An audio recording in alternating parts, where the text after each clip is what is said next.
Oke, Assalamualaikum warahmatullahi wabarakatuh. Let me introduce myself first. My name is Muhammad Fadli Prasetya Pratama. First, let's thank to Allah Subhanahu wa Ta'ala who has given us mercy and blessing. Secondly, salawat and salam to our Prophet Muhammad Sallallahu Alaihi Wasallam who has get us from darkness to brightness, from stability to suggestion, from Jahiliyah era to Islamic era until now. Okay, I wanna explain about the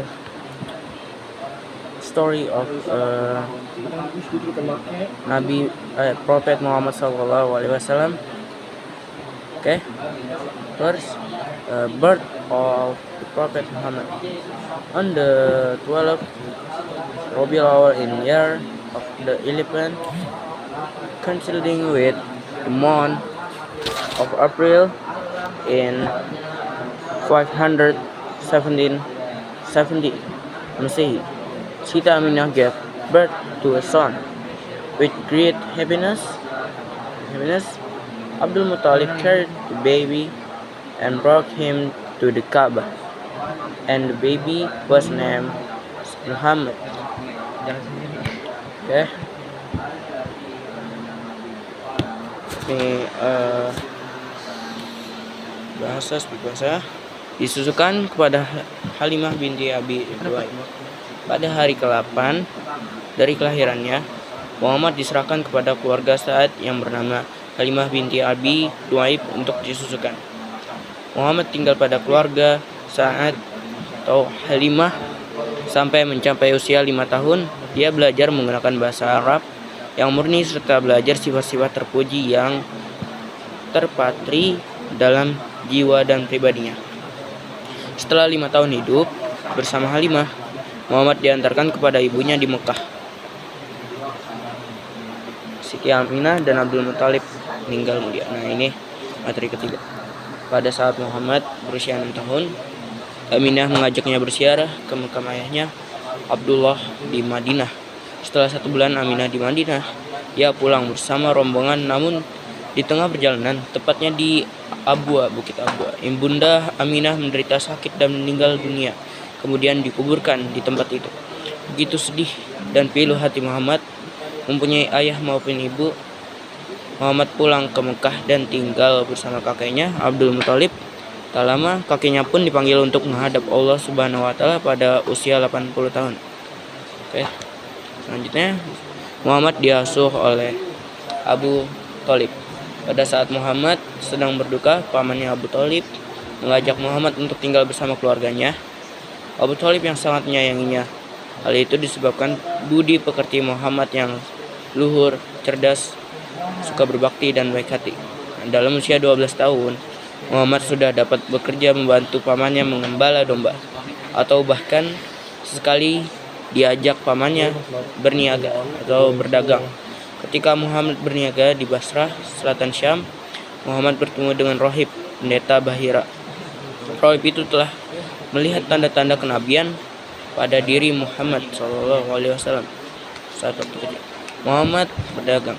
Nah, pada usia 25 tahun, Muhammad dagangkan barang-barang dagangan Khadijah, ditemani oleh Maisarah, budak Khadijah, dengan mengambil jalan padang pasir. Kafilah itu pun berangkat menuju Syam. Mereka melalui Wadil Qura, Madian dan Diyar Thamud, serta tempat yang dulu pernah dilalui Muhammad dengan pamannya Abu Thalib. Dengan kejujuran dan kemampuannya, Muhammad mampu mendagangkan barang-barang Khadijah dengan keuntungan yang lebih banyak daripada orang lain sebelumnya. Nah, Muhammad menikah dengan Khadijah. Setelah Khadijah melihat kecerdasan dan ketinggian budi pekerti Muhammad, akhirnya Khadijah yang berusia 40 tahun itu jatuh hati dan akhirnya menikah dengan Muhammad yang saat itu berusia 25 tahun. Mereka menjadi suami istri yang harmonis dengan dihiasi nuansa sakinah, mawaddah, dan warahmah. Di samping mengarungi rumah tangga, Muhammad pun senantiasa memikirkan rusaknya moral ketika kaum Quraisy yang penuh dengan kejahilian sehingga ia selalu mencari jalan dengan cara menyendiri untuk mencari solusi bagaimana caranya memperbaiki perilaku orang-orang Quraisy tersebut. Nah, ketika Nabi Muhammad berusia 40 tahun, dia pergi ke Gua Hira untuk berkhalwat dan mendekatkan diri kepada Allah dengan berdoa. Ketika ia sedang dalam gua itu, datanglah malaikat yang berkata kepadanya, "Bacalah, Iqra." Dan terkejut Muhammad menjawab, "Saya tak dapat membaca." Ia merasa seolah malaikat itu mencekiknya. Kemudian dilepaskan lagi. Seraya berkata, "Iqra," atau bacalah. Masih dalam ketakutan akan dicekik lagi, Muhammad menjawab, "Apa yang akan saya baca?" Malaikat itu pun berkata, "Bacalah dengan nama Tuhanmu yang menciptakan manusia dari segumpal darah.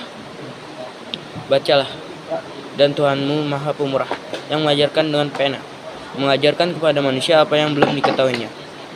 Quran Surat Al-Alaq 1-5. Kemudian beliau mengucapkan bacaan itu. Malaikat pun pergi.